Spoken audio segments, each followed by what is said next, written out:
Spain are world champions. Argentina fought, they created moments, they pushed the match to its limits, but Spain's control, discipline, and massive officiating controversy defined a final that could easily have ended 2-0 instead of 1-0. Welcome back to the Four League Report. Today we break down the World Cup final between Spain and Argentina, the tactical story behind Spain's 1-0 win, and a goal that was overturned after a highly controversial penalty decision, a moment that absolutely changed the tone of the match and could have changed the outcome of the game. Let's get into it.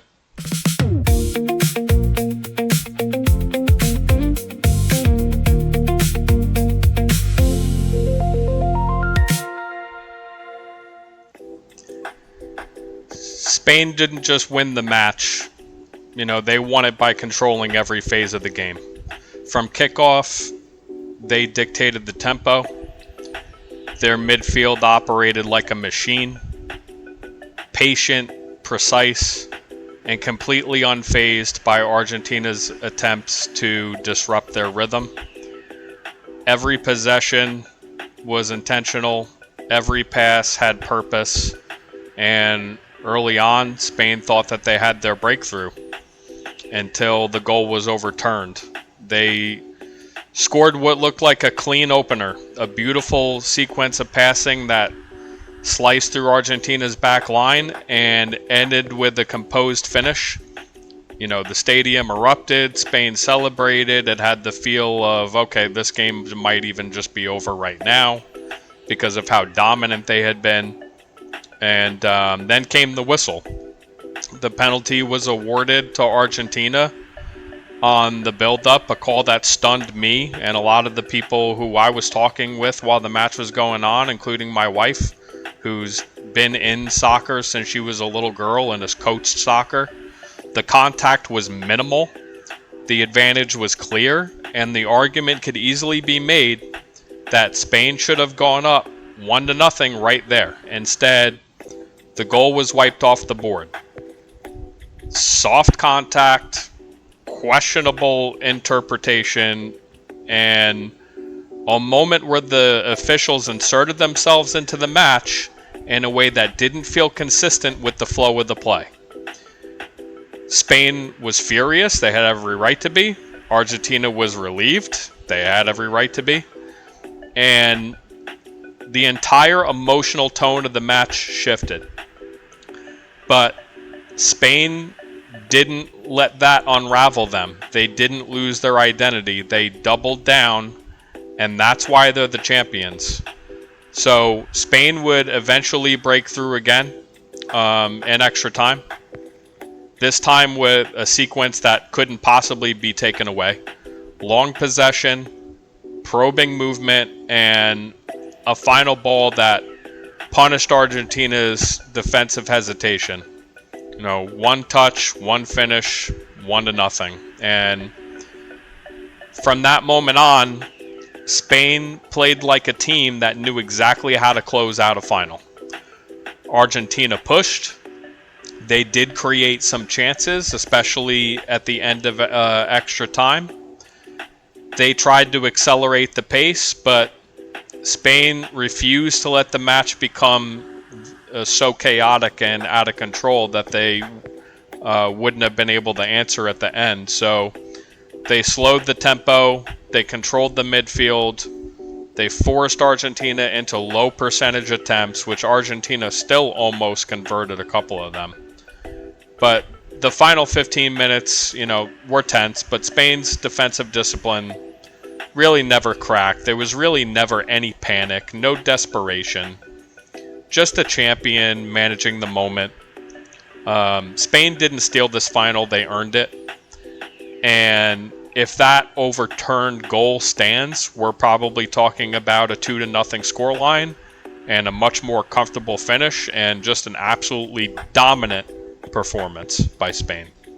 So let's dig into the tactical layers a bit. So Spain's midfield, their ability to maintain possession under pressure was the whole difference in the match. Argentina just couldn't do anything to disrupt that. Once Spain settled into their passing patterns, the match just seemed like it belonged to them. Argentina's creativity was limited. Spain forced them wide, shut down central lanes, made every attacking sequence feel like a chore. Argentina's best moments came from individual flashes, not sustained structure.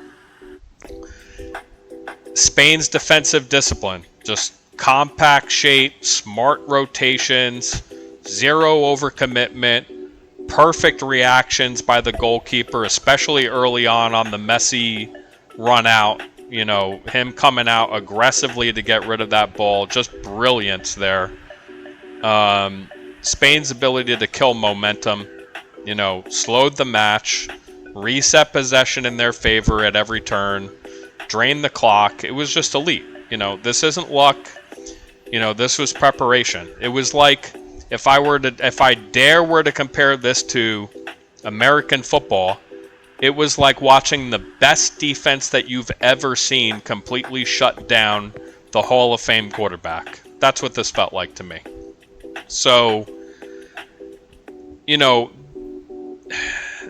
I don't want to harp too much on this, but the overturned goal, really, I mean, it really just can't be overstated, because Spain had every right to be rattled, and instead they responded with complete composure, never strayed from their identity. They kept the ball, they kept the tempo, and they kept Argentina chasing. Just championship soccer, a masterclass in soccer. I mean, I don't know if I've ever seen anything like that, to be quite honest with you. The emotional resilience that it must have taken for them to overcome having that call overturned is what separates champions from pretenders. And I believe Spain believed the match would come to them. Argentina believed they had to force it open. And in the final, it seemed like it was the team that had the control and the emotional rhythm that won the game. To close this out, Spain also started two 19-year-old players today in the World Cup final against Argentina. I am not quite sure if that's an unheard of thing. To me, that's a statement. I mean, these aren't just prospects. They're foundational pieces. And yeah, Yamal, he may have been the moment may have been a little too big for him in this tournament. He didn't score. He did have a lot of nice plays, a lot of good shots on goal, but nothing really fell for him. He's 19 years old. So the real question now is, how strong is this team going to be going forward? If they look this composed, this disciplined, and this tactically mature right now, imagine what those players are at 23, 4 years from now. Imagine what this midfield looks like with 4 more years of chemistry. Imagine what this attack looks like once these young players grow into their prime. Spain didn't just win a trophy, they solidified their dynasty in international soccer and are threatening even more dominance in the years to come. So this wasn't a veteran team squeezing out one last run. This is a program and a machine showing the world that its next generation is already here, already fearless, already capable of winning the biggest match in the sport, and they're champions already. And the scarier thought for everyone else is what they might look like in 2030, because this was all a little too easy for them in this tournament. So I can't even imagine what's going to happen when Yamal breaks out and the right back, please forgive me for forgetting his name, who tortured Messi on a couple of plays, just outrunning him. What is he going to be like when he breaks out? So, in closing, a really phenomenal tournament. I thought the United States of America did a brilliant job as the host. I think that most of the rest of the world shares that opinion. I think that it would be in FIFA's best interest to bring it back here sooner than later and not wait 20 years or,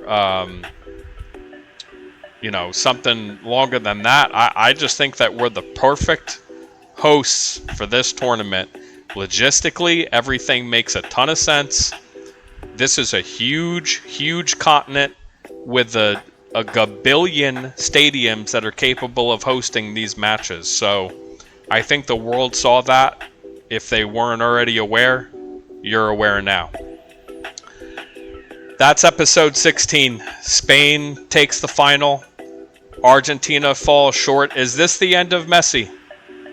Or will he be back in 4 years because he looked so good this tournament?